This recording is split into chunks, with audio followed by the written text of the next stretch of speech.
Did you know that there are places in this world where living past 100 is not rare, but it is normal? These places are known as the blue zones, and one such place is this tiny Japanese island called Okinawa, or also known as the land of immortals.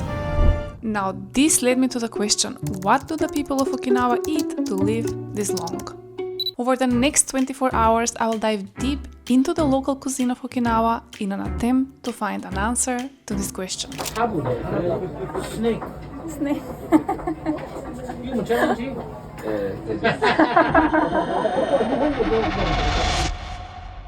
I'm starting with tea. But this is not just any tea.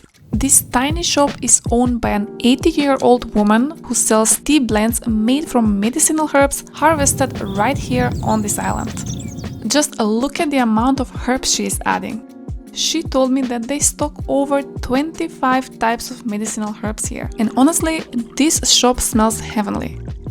She served it with a piece of local brown sugar called kokuto, which is a mineral-rich sugar made from slow-cooked Okinawan sugarcane. But instead of adding it to the tea, she told me to place it on my tongue before drinking. Well, this tea tastes like the best tea that I've ever tried. Next, I'm in the city's biggest local market.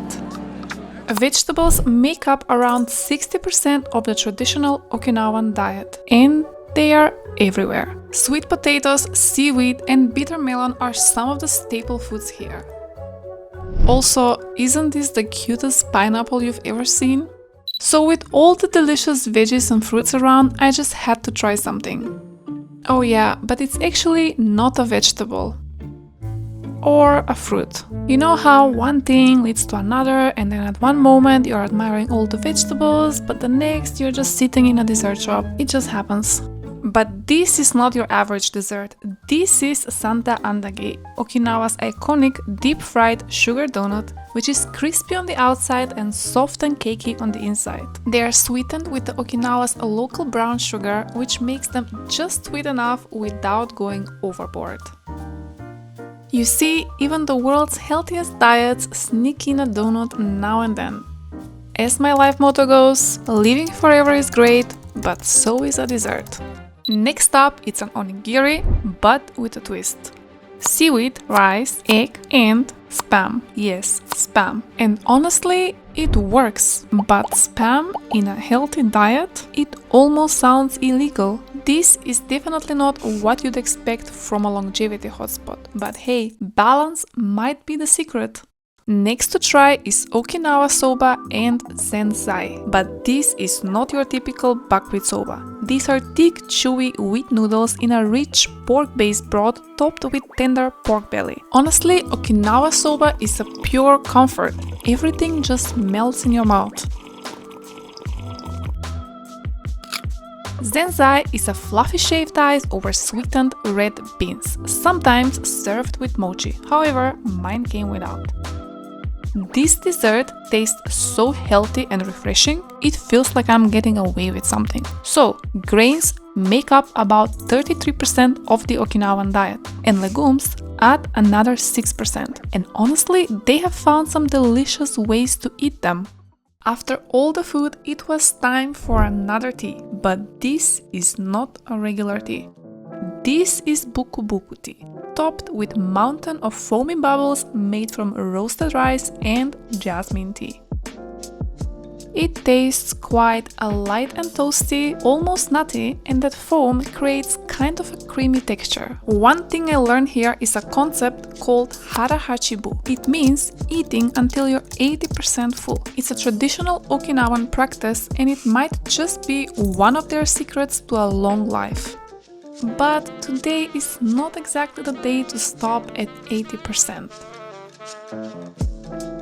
The next place I'm at is a lot more local, and by local I mean a family-run Okinawan restaurant serving ultra-traditional dishes with live music in the background.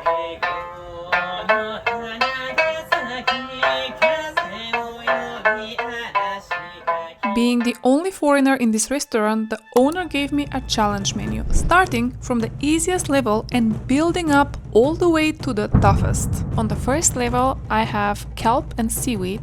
sea grapes, jimami tofu, tempura, and umeshu. These sea grapes are actually quite amazing. They pop in your mouth and are super refreshing. Now I'm about to try this jimami tofu, which is made from peanuts.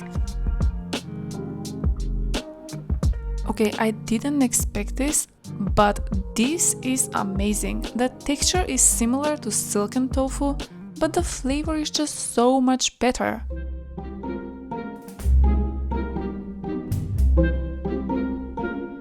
And finally, I'm trying the plum wine or umeshu. And I love this. I love umeshu. I can drink this every single day. On the second level, I have tofuyo, a fermented tofu aged in awamori and rice malt.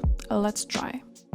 It has quite a sharp and cheesy flavor, which I really like. Next, I have this tofu topped with salted fish and squid ink. Now I'm not too excited to try this one because I don't like squid or anything related with squid. And yeah, I am not really liking it. And finally, I'm trying Goya Champuru, which is made with that bitter melon that we saw earlier in the market. Wow, this bitter melon is really bitter. The spam and the egg help to balance it, but the bitterness is still quite overpowering. And I'm at level 3. Here I have Okinawa's signature drink, Awamori. Okay, this is strong, like really strong. And this is tibichi, which is simmered pig's feet. Okay, I don't think I would like this one. Feet is not necessarily my thing. But before I had the chance to finish any of it, this happened. Snake. Habushu ね。Habushu ね。Okay? Habushu ね。はいどうぞ。What you're looking at is called Habushu, which is an Awamori-based liquor with a venomous snake inside. And yeah, he's pouring a shot for me. 近く、外。ヤス外。はい。It seems like it has a jelly consistency. Strong. Snake. You もチャレンジ？日本語上手だね。これエナジードリンク。Energy drink. 泡で。お肌にベリーグッド。ビューティフル。Really? Is it healthy? ベリーグッド。アルコール35。アルコール。35%。Ah, wow. Wow. I think I just passed the last level. So time to move to Okinawa and leave past 100. Turns out meat and seafood make up just 1 to 2% of the local diet. And another 1% is alcohol, tea and dashi. There were 3 more dishes I tried during the day that had more of a foreign twist. And by foreign, I mean American. You see, after the World War II, US military bases were established across Okinawa. And along with them came canned goods, processed foods, and a whole new set of ingredients that locals eventually made their own.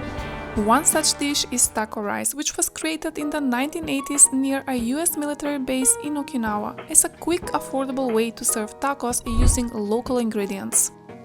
I also ordered shikwasa juice made from Okinawa's signature green citrus. It has quite a tropical taste and it pairs so well with the taco rice. Another American dish that made it to Okinawa is apple pie. Here, the apple pie is smaller, deep-fried and extra crispy with a flaky crust. And of course, there is Blue Seal, an ice cream brand that started in the US bases after the war, but now it's gone full Okinawan. I got a scoop of the blue wave flavor, but it was a bit too sweet and artificial for my taste. The last 3 dishes kinda threw me off a little bit, but maybe that's the real message, that even the world's healthiest diets are based on balance and a little indulgence. So I can totally go for another donut now, right? You know that you literally just gave an entire TED talk on balance and you already had like 3 donuts today. Yeah, but you know how like 4 is a lot more balanced than 3? Have you ever heard of even numbers? Yeah, right?